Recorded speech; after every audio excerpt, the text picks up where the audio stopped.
चाळ आहे.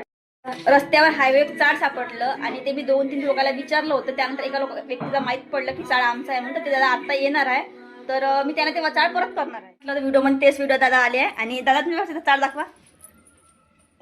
दादाकडलं हे चाळ त्या काकूचं आहे आणि हे पकडा, हे माझ्याकडलं चाळ आहे. हे दोन्ही चाळ आता सेम झाल्या आणि मी यांना हे चाळ यांचं परत करताय.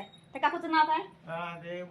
बाई त्या काकू वरवायच्या होय. त्याचं चाळ आपल्या दुकानापुढे पडलं होतं, रस्त्याने पडलं होतं. तर मी यांचं काल मला हे सापडलेलं चाळ आणि हे आज याने आणलेलं, म्हणजे दोन्ही मी मॅच केले तर एक सेम आहे. तर मी आज हे दोन्ही चाळ यायला देत आहे.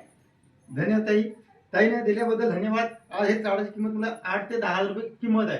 त्याचा एक चाळ ताईला सापडला होता, तो आज नाही मला 4 ते 5 हजार तो चाळ आहे. इमानदारी भरपूर आहे ताईमध्ये. ताईने जोशा ताईने दिला चाळ. त्यानंतर ताईचा मी मनापासून आभार मानतो. त्याला मी माझ्याकडून स्वागत करतो. अशा काही भेटणार नाही. इमानदारी भरपूर आहे, अजून इमानदारी जगत आहे. रोडवर सापडला मला माहित नव्हतं नेमकं कोणाचा चाळ आहे बघून. हो, इमानदारी भरपूर आहे. हो, तुमच्याकडे तुम्ही जर मला जेव्हा सांगितलं तेव्हाच इमानदारी आली. ह्या चाळ मला 4 ते 5 हजार चाळ आहे. कुणी देत नाही. हो, 100 रुपये तरी देत नाही. तिथे 4 आणि 5 हजार तुम्ही देऊन राहिले. पण सामान्याचं मन तलतलते दुखते ना. हो, दुखते. अशी आज मी ठेवून काय केलं त्याचं? काही केलं नसतं तुम्ही. नाही, आज याचे पैसे घडले असते 5 हजार. पण पैसे किती दिवस टिकले असते? हो, ह्याच इमानदारीनुसार तुम्ही. इमानदारी खरी आहे. धन्यवाद ताई.